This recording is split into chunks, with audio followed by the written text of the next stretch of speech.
Hey ഗടികളെ, welcome back to my YouTube channel Dhyan leaves. ഇന്ന് നമ്മൾ വന്നിരിക്കുന്നത് സൂക്ഷ്മദർശിനി എന്ന് പറയുന്ന ഈ സിനിമ. സൂക്ഷ്മദർശിനി ഇറങ്ങുന്നതിന് മുന്നേ തീരെ ഹൈപ്പില്ലാതെ ഇൻ്റർവ്യൂസൊക്കെ കൊടുത്ത് അതിൻ്റെ ഒപ്പം തന്നെ പടം ഇറങ്ങിയതിന് ശേഷം മൗത്ത് പബ്ലിസിറ്റിയിലൂടെ മാത്രം ഇപ്പോൾ വളരെ നല്ല രീതിയിൽ ട്രെൻഡിങ് ആയിക്കൊണ്ട് പോയിക്കൊണ്ടിരിക്കുന്ന സിനിമയാണ് സൂക്ഷ്മദർശിനി എന്ന് പറയുന്ന സിനിമ ഞാൻ കണ്ടിരിക്കുകയാണ്.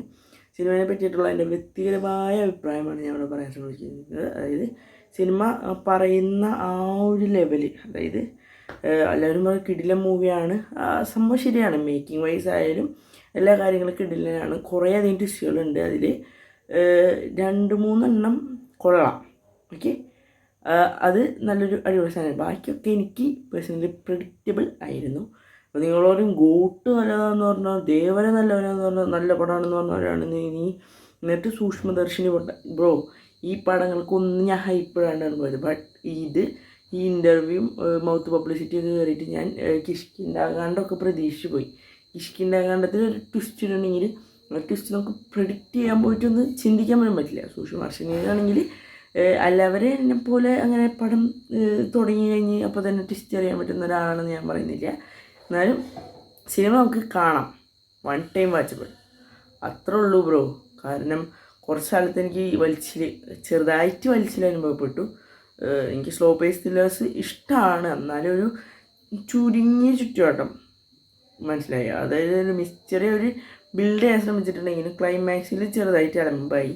നമുക്ക് ഒന്നും പ്രഡിക്റ്റ് ചെയ്യാവുന്നതുള്ളേ ഉള്ളൂ എന്ന് തോന്നുമെങ്കിലും അവർ കൊണ്ടുവരുന്ന ഒരു മിസ്റ്ററി, ഇപ്പോൾ നമ്മൾ മഹാരാജ പോലത്തെ സിനിമകൾ, പണിയൊക്കെ പോലത്തെ സിനിമകളൊക്കെ കാണുകയാണെങ്കിൽ അത് മനസ്സിലാക്കാൻ പറ്റും. കഥയും കാര്യങ്ങളും ട്വിസ്റ്റൊക്കെ ഇത്ര ഉള്ളൂ. എന്നാലും അവർ എടുത്തു വെച്ചിരിക്കുന്ന രീതിയും അവർ ആ സ്റ്റോറി എങ്ങനെ കൊണ്ടുപോകുന്നുള്ള രീതിയിലാണ് ഈ സിനിമകൾ വിജയിച്ചിരിക്കുന്നത്. അതുപോലെ തന്നെയാണ് സൂക്ഷ്മദർശിനി എന്ന് പറയുന്ന കാര്യം എനിക്ക് പറയാനുള്ളതും.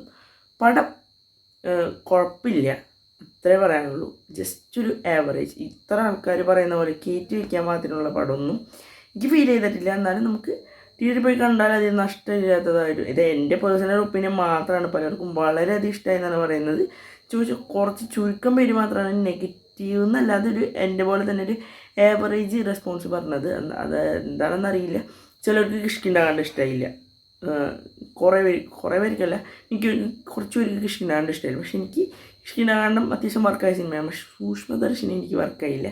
കുറച്ച് പ്രെഡിക്റ്റബിളും പിന്നെ ആ ഒരു ക്യാരക്ടേഴ്സിൻ്റെ ബേസിലൊക്കെ നന്നായിട്ട് ചെയ്തിട്ടുണ്ട്. ബട്ട് നെസ്രി ആ ഒരു ക്യാരക്ടറിന് ആപ്റ്റാണോ എന്ന് ചോദിച്ചിട്ടുണ്ടെങ്കിൽ ഞാൻ ഒരിക്കലും പറയില്ല. കാരണം ജസ്റ്റ് അതായത് നമ്മുടെ ലൊക്കാലിറ്റിയിൽ കാണുന്ന നമുക്കൊരു പെണ്ണായിട്ട്, അതായത് ഓരോരുത്തർക്കും പറഞ്ഞൊരു ക്യാരക്ടർ പറയില്ലേ, അങ്ങനൊരു ഫീൽ എനിക്ക് കിട്ടിയില്ല. എനിക്ക് പറയുന്നത് മലയാളത്തിൽ വേറെ ഇത് നടിയിലെ കൊണ്ടെന്നാലും എനിക്ക് വലിയ കുഴപ്പമുണ്ടായിരുന്നു. ഇപ്പോൾ നസ്രി തിരിച്ചു വരുന്നു എന്നുള്ള ഒറ്റ ഇതിൽ മാത്രം ഹൈപ്പ് കൊടുക്കണമെന്ന് ചോദിച്ചാൽ എനിക്ക് തോന്നുന്നു നസ്രി ചെയ്യേണ്ട റോളാണെന്ന് എനിക്ക് തോന്നുന്നില്ല. അത്ര തന്നെ, വേറെ ഒന്നും പറയാനില്ല. നിങ്ങൾ കണ്ടാരാണെങ്കിൽ നിങ്ങളുടെ അഭിപ്രായം കമൻറ്റ് ബോക്സിൽ രേഖപ്പെടുത്തുക. ബൈ.